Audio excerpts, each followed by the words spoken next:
Uma boa noite a todos. Que o nosso Deus de paz nos santifique em tudo, espírito, alma e corpo. Nós estamos iniciando, então, este mês, este tema muito importante para as nossas vidas, que é vida vitoriosa. E estamos baseando, em nosso texto em 1 Tessalonicenses, capítulo 5, versículo 23, que diz assim: o mesmo Deus de paz nos santifique em tudo, e que o espírito, a alma e o corpo de vocês sejam conservados íntegros e irrepreensíveis na vinda do nosso Senhor Jesus Cristo. Então, nosso tema hoje é a respeito da espiritoterapia. Eu sei que parece uma palavra pouco conhecida, mas para nós que trabalhamos na área de aconselhamento, isso é uma palavra, na verdade, chave. Então, hoje nós vamos falar a respeito disso, o que significa e como funciona a espiritoterapia.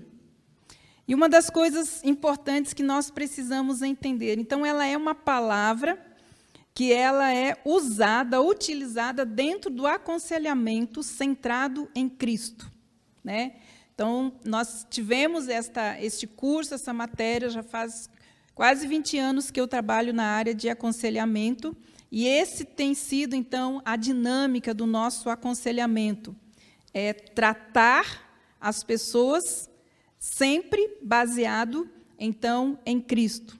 Tudo centrado em Cristo. Mas o que é e como funciona a espiritoterapia? Então, é cuidar do ser de forma integral. Essa é uma coisa muito importante da gente entender.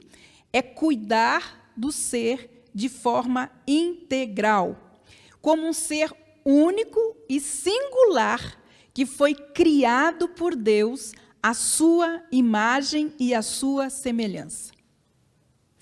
Primeira coisa para nós entendermos. A palavra de Deus diz lá em João, capítulo 4, versículo 24, que Deus é espírito, e importa que os seus adoradores o adorem em espírito e em verdade. Agora vamos aprofundar. Como que nós podemos entender o que isso significa?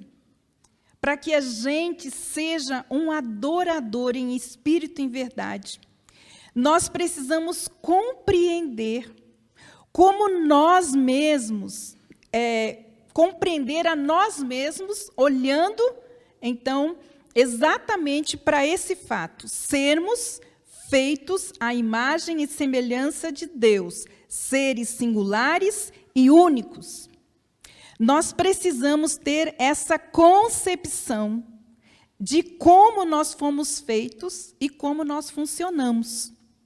Então, saber quem nós somos sempre terá uma grande influência em nossas decisões e no modo como nós nos relacionamos com Deus e no modo como nós nos relacionamos com as pessoas e conosco mesmo.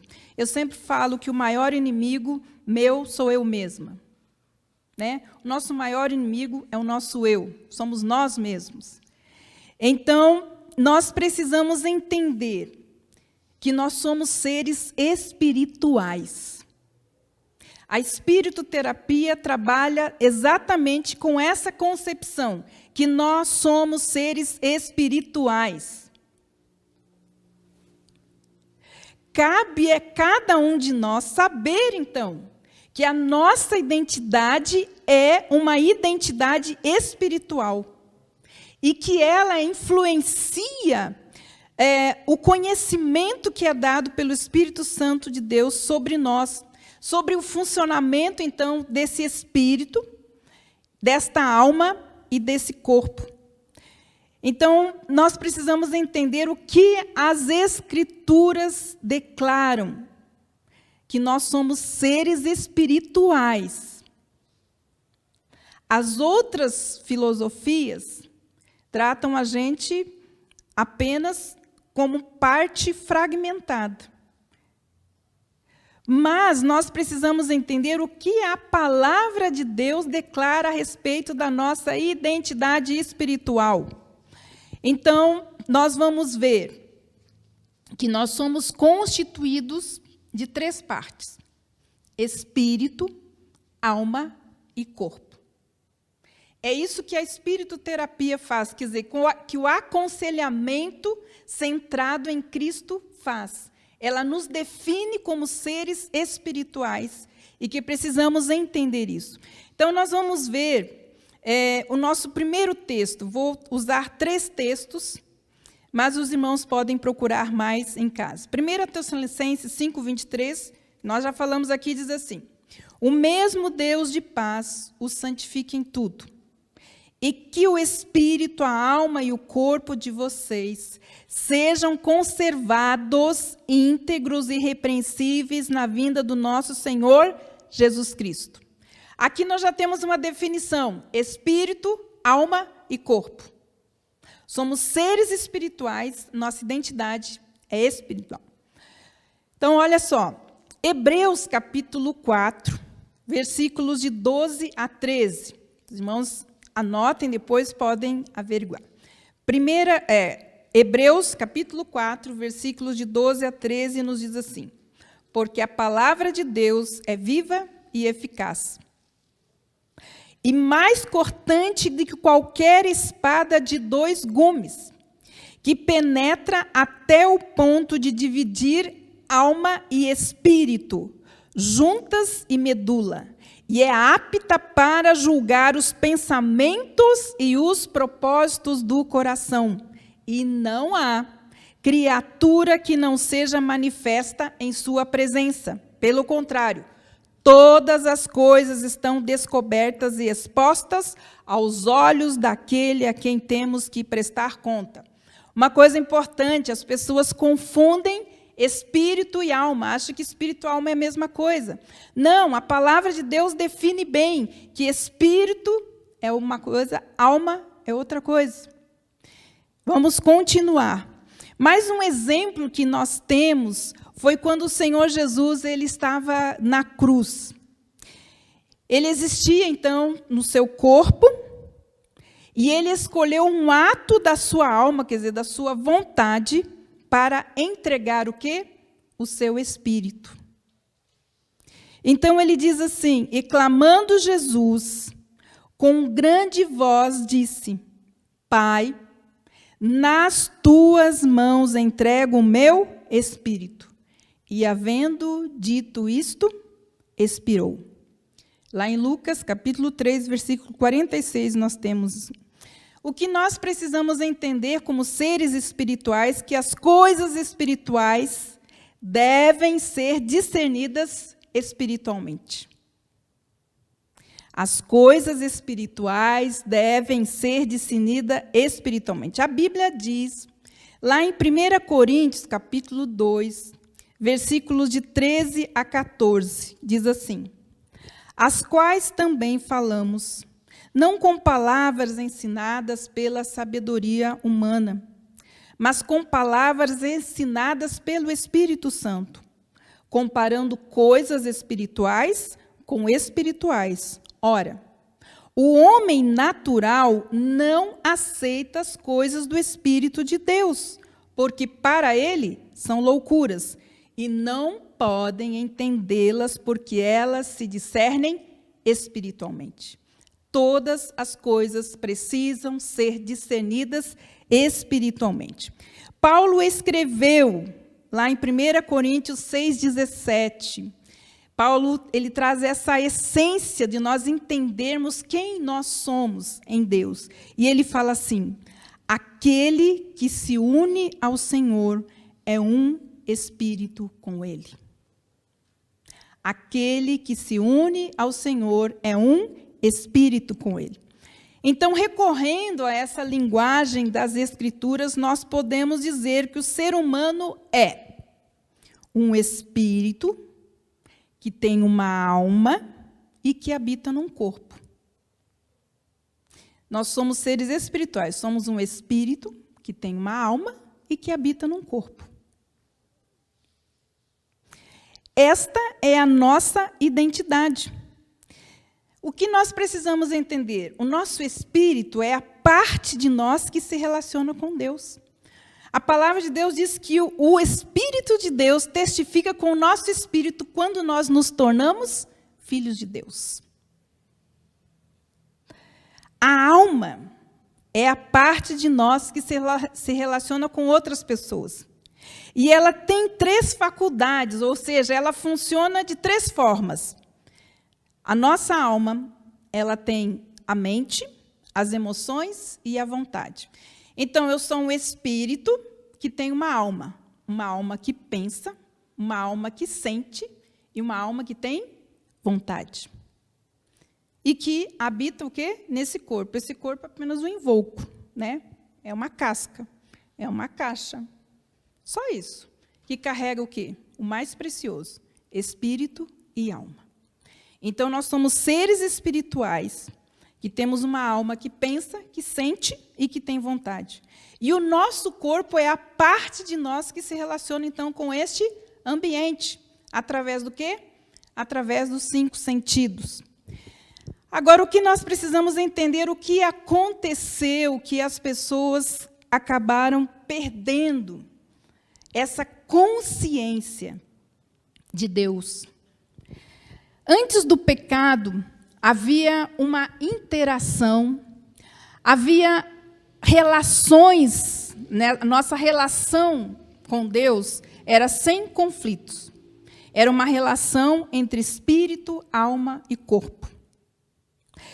Mas Deus disse a Adão, disse assim, da árvore do conhecimento do bem e do mal não comerás, porque no dia em que dela comeres, certamente morrerás. Gênesis 2:17. Uma vez que Adão e Eva comeram, sabemos que algum tipo de morte aconteceu naquele dia. Não foi, obviamente, uma morte física. As suas almas continuaram, né, a funcionar, sua mente, suas emoções e suas vontades. Como resultado do seu pecado, a morte física aconteceu mais tarde. Mas naquele dia houve sim uma morte. E era a morte espiritual. Ou seja, eles perderam a consciência de Deus. O pecado da desobediência levou eles a quebrarem o seu relacionamento com Deus. E isso afetou não só o seu espírito, mas afetou também a sua alma e também o seu corpo físico. Assim sendo, as dificuldades que nós temos hoje nessas áreas passou a ser, então, um efeito adverso sobre outras áreas. O que isso quer dizer? Que aquilo que acontece no meu espírito afeta a minha alma, afeta a minha mente, afeta as minhas emoções e afeta o meu corpo físico. Então, nós precisamos entender que, eu quero trazer para os irmãos entenderem, a espírito-terapia considera como primordial e principal a nossa relação com Deus. Restaurar o relacionamento do homem com Deus. Nós não podemos fazer nada por ninguém até que este relacionamento seja restaurado. Então, quando nós trabalhamos um aconselhamento centrado em Cristo, nós sabemos que a primeira coisa que a pessoa precisa é restaurar o seu relacionamento com Deus. Então, aquela relação pessoal inicial e tudo o que diz respeito, então, com isso, né, com o Espírito, nós podemos explicar hoje em termos da salvação, quando nós falamos da necessidade que o homem tem de ser salvo. Mas o que precisa ser feito? Então, olha só, a partir da queda do homem, o homem se tornou carne, ou seja, a partir dessa ocasião, ele viveu uma vida centrada nele mesmo. Deixou de ser uma vida centrada em Deus, no seu relacionamento com Deus, para ser uma vida centrada o quê? Nele mesmo, no seu próprio eu, no seu próprio egoísmo.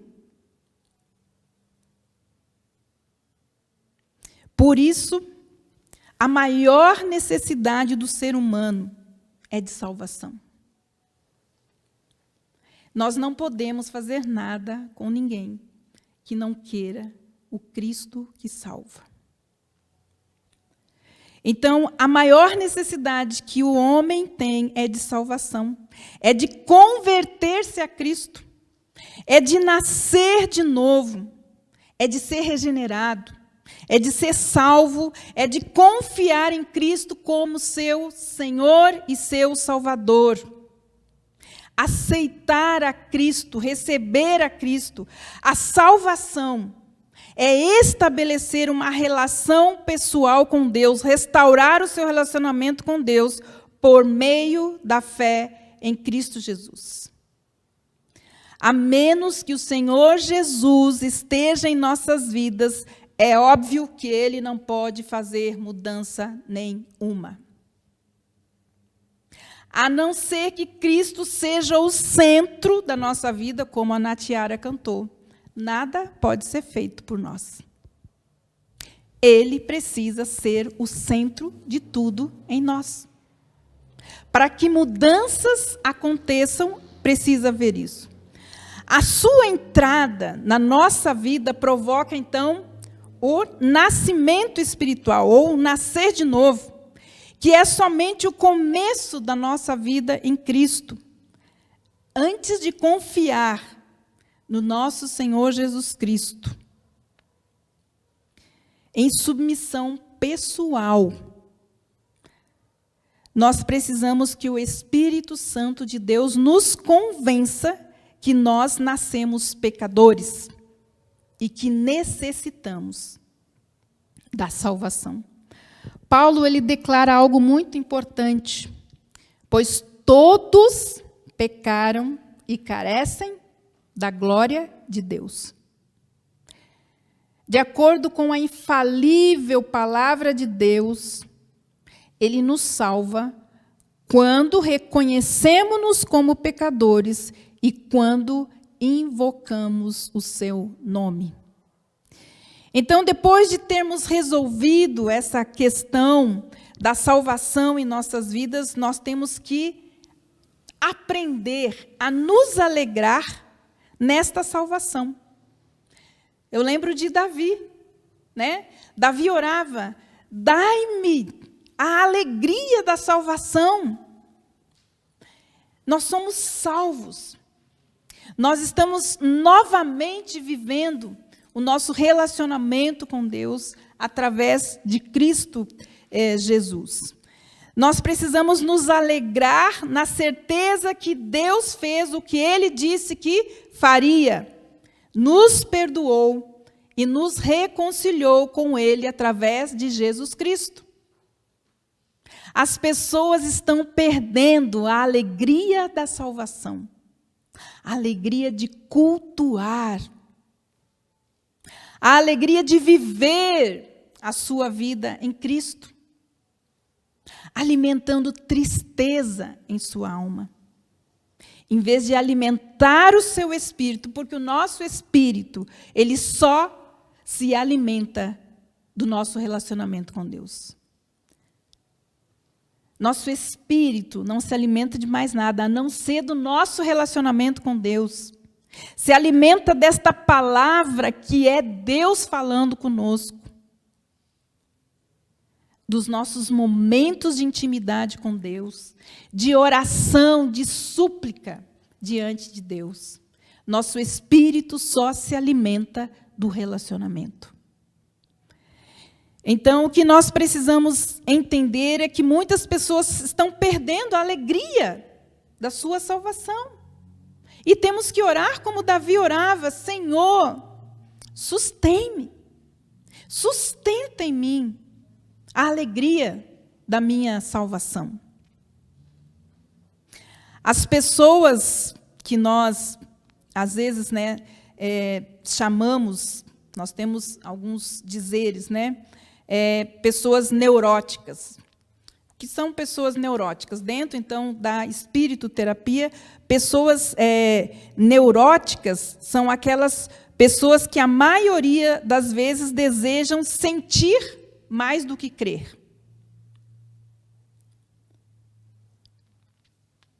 O seu estilo de vida acaba fazendo o quê? Distorcendo a realidade. Porque quem deve governar a nossa vida é o Espírito. O Espírito governa a alma e dá saúde para o corpo. Porque uma alma doente adoece o corpo. Então, nós precisamos entender isso, que quando nós somos governados pela nossa alma e não pelo nosso espírito, pelo nosso relacionamento centrado em Deus, nós vamos o quê? Adoecer.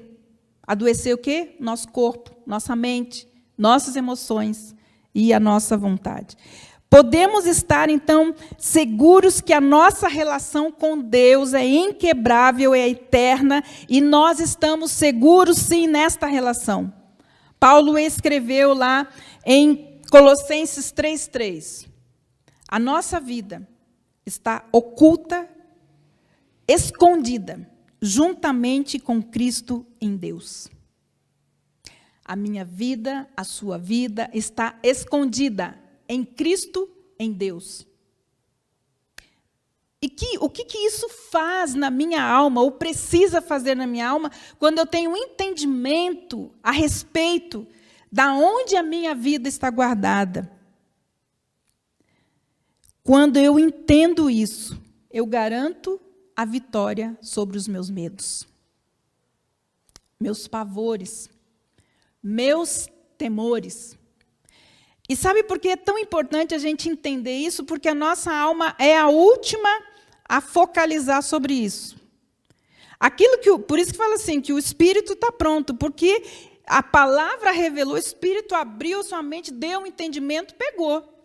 Mas a nossa alma é a última a entender aquilo que o Espírito já guardou, já alimentou, já segurou. Então, nós precisamos entender que quando nós entendemos que nós estamos seguros em Deus, então os nossos medos podem ir embora. Nós fomos aceitos. Outra coisa importante, o ser humano precisa se sentir salvo e seguro. E ele está seguro em Cristo, em Deus.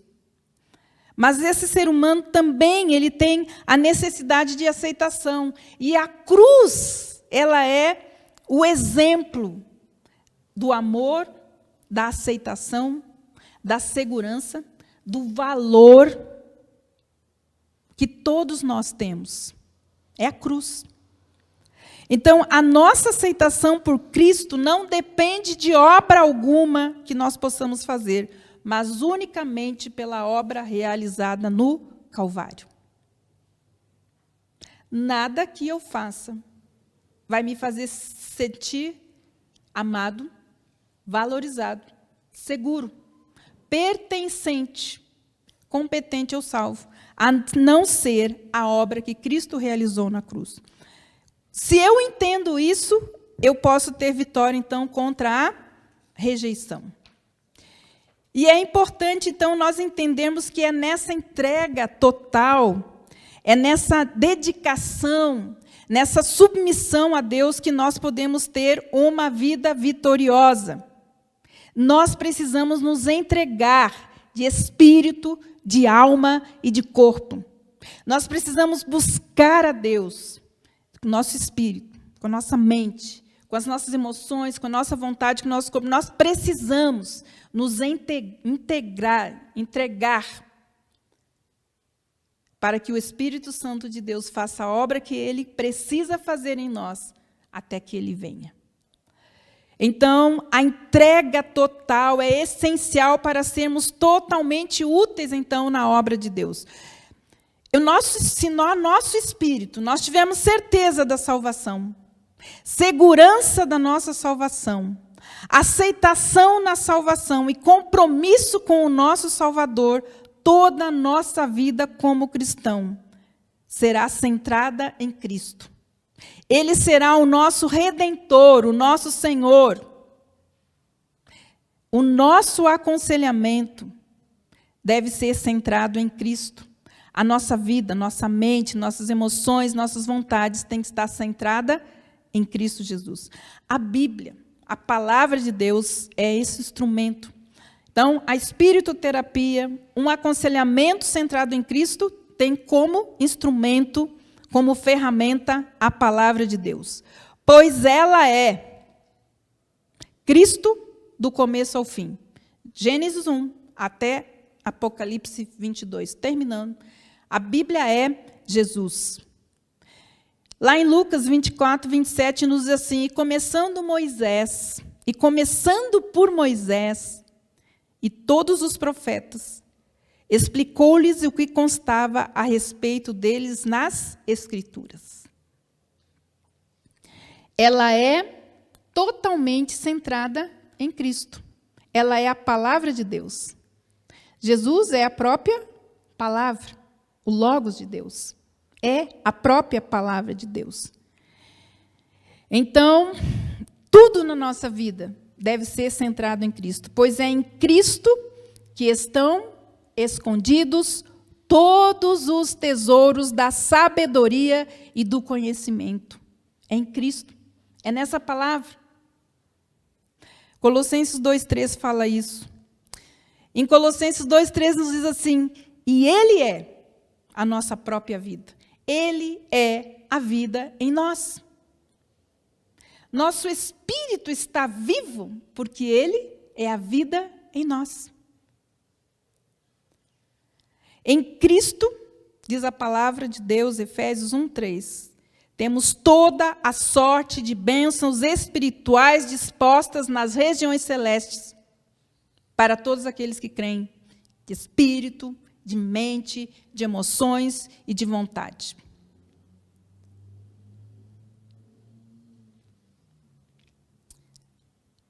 A palavra de Deus ainda nos diz que é Ele que nos conduz a nossa vida, a nossa piedade, que é a nossa devoção a Deus. É Ele que nos livra das corrupções, das paixões que há no mundo, diz 2 Pedro, capítulo 1, versículos 3 e 4. E 2 Coríntios 12, 9. A sua graça é suficiente para lidar com qualquer situação em nossa vida. A graça de Deus é suficiente para lidar com qualquer situação em nossa vida. Então, o que nós precisamos entender é que esta palavra está cheia de princípios bíblicos que provocam mudanças e transformações na nossa vida. Efésios, capítulo 4, versículos 22 a 24, e Romanos 12, 2, nos diz a respeito daquilo que a palavra de Deus pode fazer em nós. Se nós queremos ajudar pessoas biblicamente, nós precisamos saber o que Deus, de fato, diz sobre a natureza do ser humano, sobre as suas necessidades e como elas devem ser supridas. Ele é o nosso Criador. E o manual é a Bíblia. Então, nessa espiritoterapia, aprendemos 4 necessidades básicas. Lembra que eu falei? Salvação. Restauração do relacionamento da pessoa com Deus. Falar sobre o amor de Deus, a aceitação, os valores da segurança que foram dados por Deus. Antes da queda, Adão e Eva se sentiam plenamente amados, aceitos, valorizados, seguros em Deus. Mas após a queda, quando ficaram separados de Deus, eles se esconderam. Perderam a consciência da presença de Deus, que da presença de Deus ninguém pode se esconder. Mas foi a primeira coisa que aconteceu com eles. Ficaram separados de Deus, se esconderam, sentiram na hora a perda do relacionamento que antes eles compartilhavam com Deus. Por meio do relacionamento com Ele, quando é restabelecido, então Ele supre todas as nossas necessidades. E eu gosto de ver e de ensinar algo muito importante, que ainda temos tempo, que é o manual da felicidade. Jesus, ele nos deu uma dica, deixou um manual de como nós podemos ter uma vida vitoriosa. E isso está lá em Mateus, capítulo 5, versículos de 1 a 16, que são as bem-aventuranças. E ele fala, bem-aventurado, felizes serão, prósperos e bem-sucedidos serão quem? Primeiro, os pobres de espírito, ou seja, os humildes. Quem é? Então, tudo começa por aí. Humilde de espírito, pobre de espírito. Então, olha só, quem é o pobre de espírito humilde? É alguém que submeteu a sua vontade a Deus e, pela fé, colocou Cristo em primeiro lugar na sua vida. Então, todo o aconselhamento centrado em Cristo começa por aqui. A pessoa precisa se tornar pobre de espírito, humilde, submetendo a sua vontade a Deus e, pela fé, colocando Cristo em primeiro lugar na sua vida, o centro de tudo em sua vida. Então, é importante a gente entender que os princípios da palavra de Deus, eles provocam mudanças em nossa vida. E esse manual da felicidade é muito importante, porque lá em Mateus, diz assim, a palavra de Deus fala assim, e Jesus vendo a multidão. E Jesus vendo a multidão, ele senta e começa, então, bem-aventurado. Mas quando a gente pensa nesse vendo, não é com esses olhos que nós estamos vendo aqui. São com olhos espirituais. Jesus, passeando pela multidão, ele via como estava o espírito daquela pessoa. Ele via que tinha uma pessoa com a mente perturbada, uma pessoa com um coração amargurado, uma pessoa doente fisicamente. E aí ele para e fala assim, bem-aventurado o pobre de espírito, porque dele é o reino dos céus. Bem-aventurados os mansos, porque eles herdarão a terra. Bem-aventurado, feliz será o misericordioso, o limpo de coração, o pacificador, o faminto e sedento de justiça, o pesaroso, o perseguido por causa da justiça. Então, ele está dando aqui para nós 8 princípios de como nós podemos encontrar a vitória na nossa vida. O que nós precisamos entender, quando ele viu a multidão, ele viu o que acontecia no espírito, na mente, nas emoções, na vontade, no corpo daquela multidão. E ele fala assim, olha, primeiro você precisa restaurar o seu relacionamento com Deus, colocando, então, centrando a sua vida em Deus. O que nós precisamos entender é que todos esses princípios, esses 8 princípios, fazem parte da nossa vida espiritual. Então, quando nós quebramos esses princípios, nós estamos trazendo para a nossa vida problemas espirituais, emocionais e físicos. Nós já ouvimos falar de doenças psicossomáticas. Elas começam no lugar e elas vão se irradiando. Então, são problemas que começam no nosso espírito, que invadem a nossa mente, que invadem as nossas emoções e também invadem o nosso corpo. Então, quando nós quebramos princípios da palavra de Deus, nós temos problemas, então, espirituais, que afetam, então, a alma e o corpo. E eu quero dar um exemplo. O orgulho. O orgulho, ele é um problema espiritual. A palavra de Deus diz lá em Tiago 4,6, mas ele nos concede graça maior. Por isso diz as Escrituras, Deus se opõe aos orgulhosos, mas concede graça aos humildes. Então, as pessoas que quebram esse princípio da humildade, quando elas violam esse princípio, elas estão separadas de Deus. Elas têm um espírito crítico e orgulhoso. A crítica onde começa? Na mente. Então, um problema espiritual chamado orgulho leva a pessoa a estar, além de estar separada de Deus, ela vai ter um espírito crítico, orgulhoso e condenador. Porque ela violou um princípio da palavra de Deus. E o orgulho gera, então, o afastamento de Deus, que gera outro problema, que é chamado de rebeldia, que gera a desobediência e o espírito de independência. Vocês entendem? Um problema espiritual afeta minha alma, minha mente, minhas emoções e a minha vontade. A incredulidade, ela leva a gente a ter problemas de preocupação e ansiedade. Alguém vai falar, mas ansiedade e preocupação é uma coisa da mente. Não, ela é um problema espiritual gerado pelo quê? Pela incredulidade. Porque a incredulidade vai afetar o quê? Minhas emoções, a minha vontade e o meu corpo físico.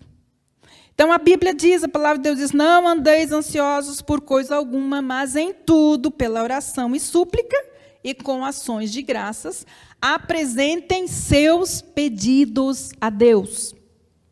E a paz de Deus, que excede todo entendimento, guardará o coração e a mente de vocês aonde?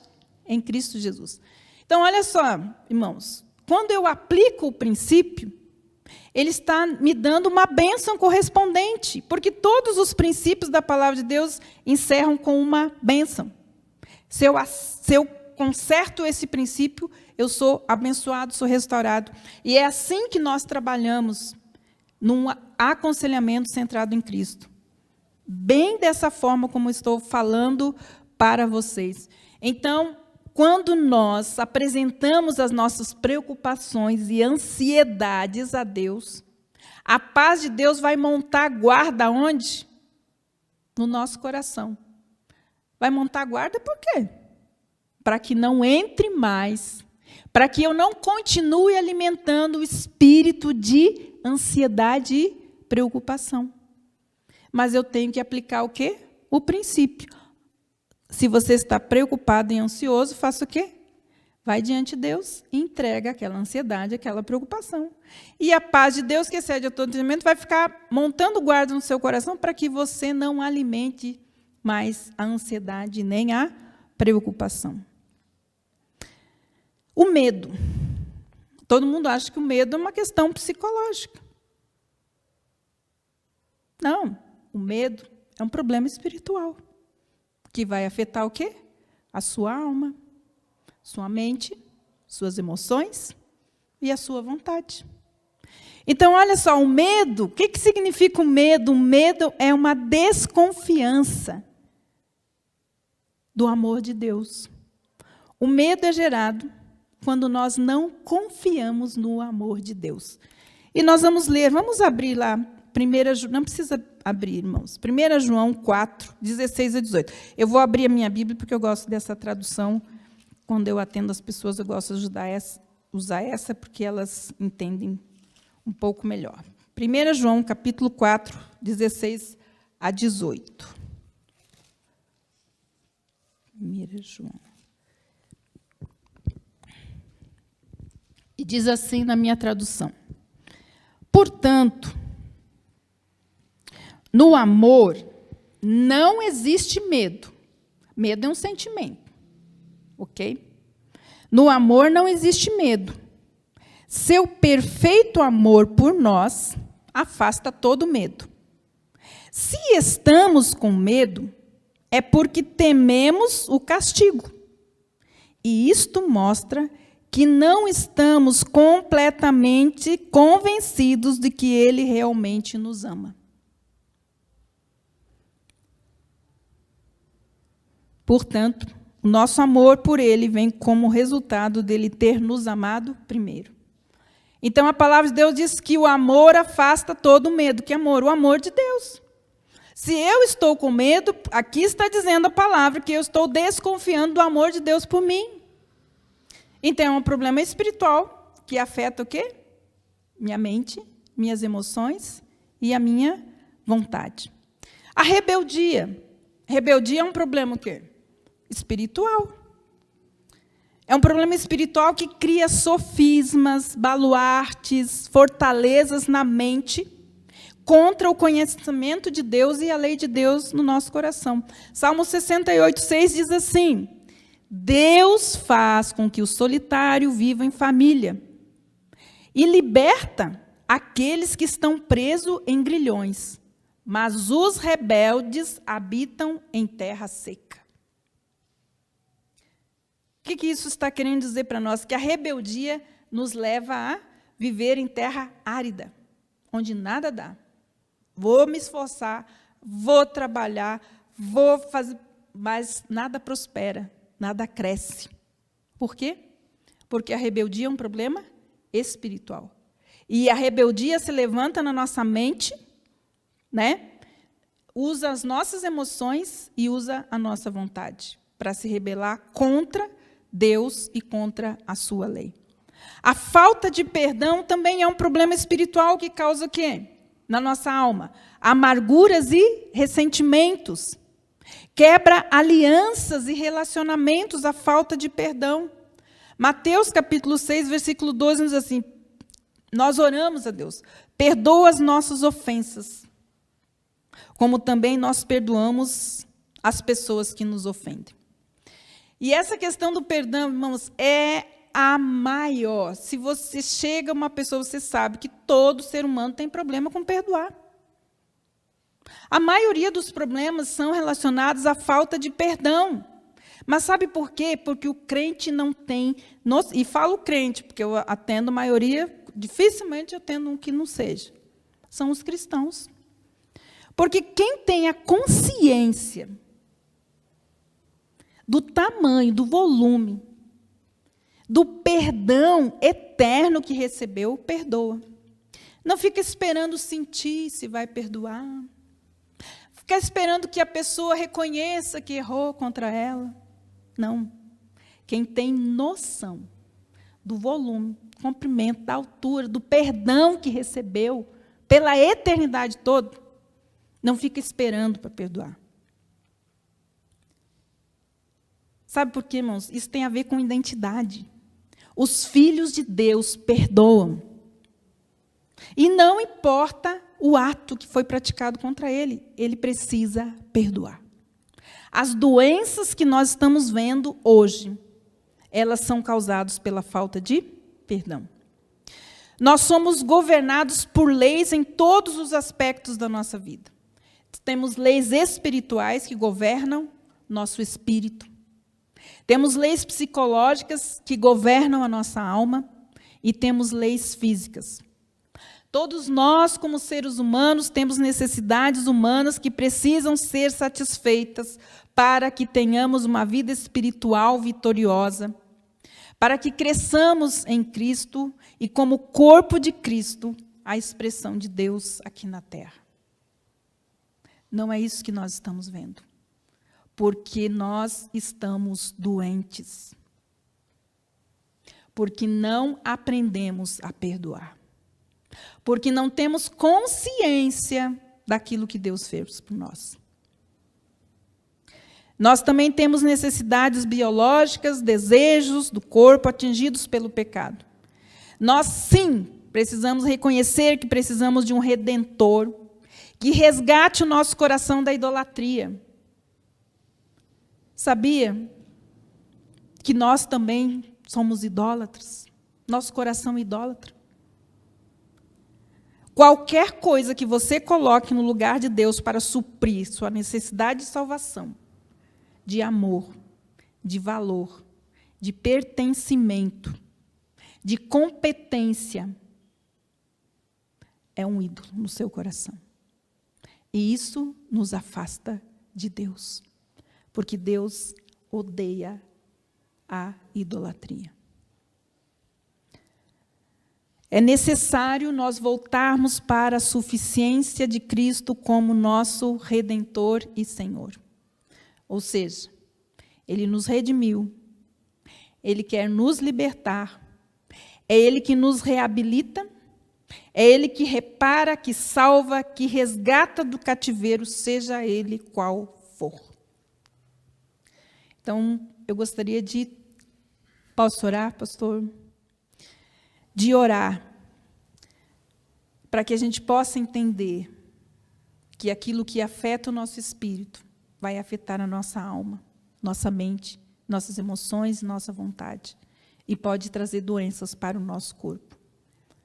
Então, nós vamos orar, pedindo ao Senhor que nos dê o espírito de entendimento, de revelação e de sabedoria no pleno conhecimento de Jesus Cristo, e que Ele seja o centro, realmente, da nossa vida, e o governo seja do Espírito de Deus, no nosso espírito. Senhor, nós te louvamos, porque o Senhor é o nosso remidor, o nosso resgatador, o nosso redentor, aquele que nos habilita, que nos restaura, é aquele que nos salva, nos perdoa, nos faz nascer de novo em Ti. Nós estamos aqui e te pedimos que Teu Espírito Santo nos convença daquilo que precisa ser liberado em nosso coração. Pessoas que precisam ser liberadas pelo poder do perdão, palavras, sentimentos. Pai, só o Senhor pode, pelo Teu Espírito, sarar os corações, curar o meu coração, sarar o coração dos meus irmãos e curar a Tua noiva. Por isso nós nos entregamos, espírito, alma e corpo, e nos submetemos a Ti e a Tua palavra. Em nome do Teu Filho amado Jesus Cristo. Amém.